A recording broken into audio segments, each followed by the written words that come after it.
నిన్న జగన్మోహన్ రెడ్డి గారు కార్యకర్త కుటుంబాన్ని పరామర్శించడానికి వెళ్ళారు. అయితే ప్రెస్ మీట్ పెట్టేసి పోలీసు వారి పట్ల ఓడదీసి చట్టం ముందు నిలబెడతామని చెప్పేసి కూడా వ్యాఖ్యలు చేశారు. వ్యాఖ్యలు ఎలా చూడొచ్చు? ఎమ్మెల్యే కానీ మినిస్టర్ కానీ ఎవరికైనా పోలీసు వాళ్ళు ఎవరు గెలిస్తే వాళ్ళకి ఇది ఇవ్వాలి, భద్రత ఇవ్వాలి కదా. వాళ్ళని ఇప్పుడు ఏది అధికార పార్టీ ఉంటే వాళ్ళు చెప్పినట్టుగా చేయట్లేదు. వాళ్ళు ఆయన జగన్మోహన్ రెడ్డి గారికి అంతమంది బందోబస్తు ఇచ్చేసి అంత ఇచ్చేసినా కూడా ఆయన అలా పోలీసు వాళ్ళని అలా మాట్లాడటం చాలా బాధాకరమైన విషయం. ఆ విషయంలో అయితే ఏ పార్టీ అయినా సరే అది మాత్రం చాలా చిన్నతనమైన విషయం. ఎందుకంటే ఎస్ఐ గారు కూడా ఆయన కూడా చాలా బాధపడుతూ చెప్పాడు, నువ్వు సీఎం అయితే అవ్వచ్చు, ఎమ్మెల్యే అవుతాయి, ఎమ్మెల్యేకి ఇవ్వాల్సిన గౌరవం ఇవ్వాలి. ఒక ఎమ్మెల్యే ఉన్నారు అక్కడ, పరిటాల సునీత గారు ఉన్నారు, ఆవిడకి ఇస్తే ఒక సీఏనో ఎస్ఐనో నలుగురు కానిస్టేబుల్ని ఇస్తారు. మరి ఈయనకి ఎంతమందిని ఇచ్చారు? 500 మంది 1000 మంది ఇచ్చారు ప్రొడక్షన్. అంతమందిని ఇచ్చినా కూడా ఆ జనం ఫోర్స్కి తట్టుకోలేకపోయారు. ఆ హెలికాప్టర్ని ఆగం చేశారంటే అవి అన్నీ ఏదే కొంచెం రాజకీయంగా అది కొనుక్కోవడానికి తప్ప వేరే ఏదేం కాదు. అది పోలీసు వారిని అడ్డు పెట్టుకుని కూటమి ప్రభుత్వం దౌర్జన్యాలు చేస్తుందని చెప్పేసి జగన్మోహన్ రెడ్డి అంటున్నారు. అలా అనుకుంటే చంద్రబాబు నాయుడు గారిని లైట్లు ఆపేసి నడిపించారు. ఆయన ఒక సీఎం అయి ఉండి కూడా ఒక 14 సంవత్సరాలు సీఎంగా చేసిన ఆయన్ని ఒక ప్రెస్ మీట్ పెట్టుకోవడానికి కూడా ఆయనకు పర్మిషన్ ఇవ్వలేదు. మరి అలా అనుకుంటే అలాగా ఆయన వాళ్ళ నాన్నగారు చనిపోయినప్పుడు జగన్మోహన్ రెడ్డి గారు పాదయాత్ర చేస్తూ ఉంటే ఎంత సపోర్ట్ చేశారు. షర్మిల గారు కానీ జగన్మోహన్ రెడ్డి గారు కానీ ఆయన జైల్లో ఉన్నప్పుడు కూడా చాలా పోలీసు వాడు కానీ ఎక్కడా కూడా ఏ అభ్యంతరం లేకుండా చేశారు. మరి ఈయన అలాగ మాట్లాడటం కొంచెం మాకు కూడా బాధాకరంగా అనిపిస్తుంది. ఎలకాల ఈ ప్రభుత్వం ఉండదు, మా ప్రభుత్వం కూడా అధికారంలోకి వస్తుంది, ఉద్యోగాలు ఓడదీస్తామంటూ కూడా అంటే ఇప్పుడు జరుగుతున్న సిచ్యువేషన్ ప్రకారంగా ప్రజలకి కొంచెం నమ్మకం కలుగుతుంది. కాబట్టి ప్రజెంట్ కూడా ఇదే పార్టీ అధికారంలో వస్తుందని మేము ఆనందంగా ఉంటామని చెప్పి ఆలోచిస్తున్నాం.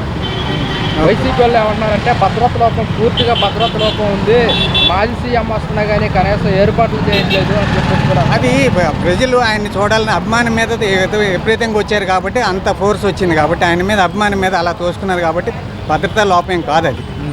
అది ప్రజలు చేసిన ఫోర్స్ వల్ల జరిగింది. కానీ భద్రత మాత్రం ఆయనకి ఎక్కువే వచ్చింది, భద్రతా రూపంగా చాలా ఎక్కువ వచ్చింది. మొన్న జరిగిన స్థానిక ఎన్నికల్లో 50 స్థానాల్లో వైసీపీ 39 స్థానాలు గెలుచుకుంది. ఇప్పుడే 164 సీట్లు వచ్చిన కూటమికి 11 స్థానాలకే పరిమితం అయిపోయిందని కూడా జగన్మోహన్ రెడ్డి అంటున్నారు. అది ఆయన అభిమానులు ఉండొచ్చు, కాకపోతే ఏంటంటే ఆయన చేసింది చాలా ప్రజల్లోకి ఎవరికి ఇసుక ఉంది, ఇసుక మనం తయారు చేసేది కాదు కదా. దానివల్ల కార్పెంటర్ కాడి నుంచి ఐరన్ షాప్ దగ్గర సిమెంట్ కోడ్ దగ్గర నుంచి వర్కర్లు ఎంత బాధపడ్డాం. ఎవరికి పని లేదు కదా, బిల్డర్స్ కానీ అన్ని రకాలుగా ఇసుక వల్ల ఎంత ప్రాబ్లం అయిపోయింది. పోలీసుల్ని చట్టం ముందు బట్టలు తీసి నిలబెడతానని చెప్పి వ్యాఖ్యలు అయితే చేస్తారు. ఈ వ్యాఖ్యలు ఎలా జరుగుతుంది? చట్టం ముందు నిలబెడతాడు అంటే మేము దాడి చేస్తాం, మేము ఇళ్ల మీద దాడి చేస్తాం అని ఏం చెప్పలేదు. చట్టపరంగా నిలబెడతాం.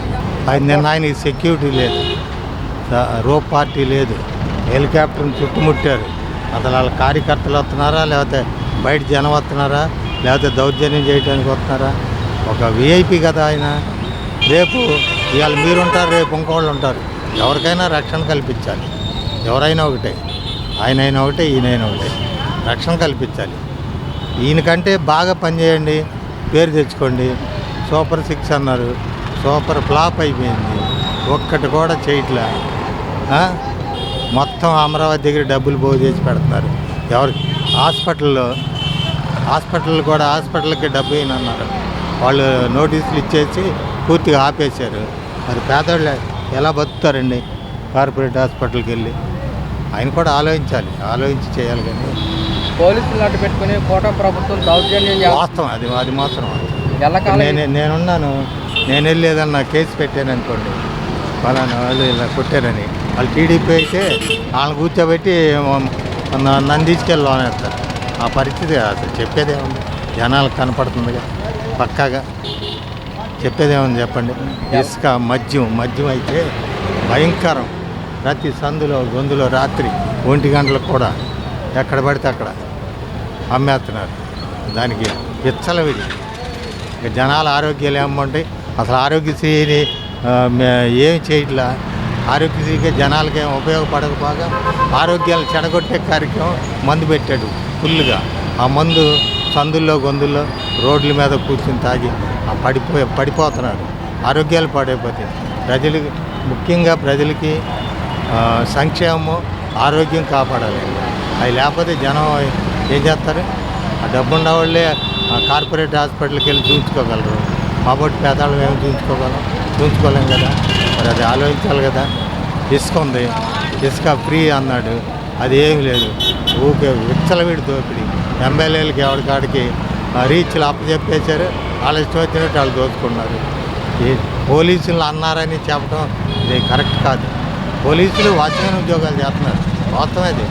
ఆయన ఎవరన్నా తెలుగుదేశం వాళ్ళు నా మీద కూడా దాడి చేసే పరిస్థితులు, అట్లా మాట్లాడిన వాళ్ళ మీద కూడా దాడులు చేశారు.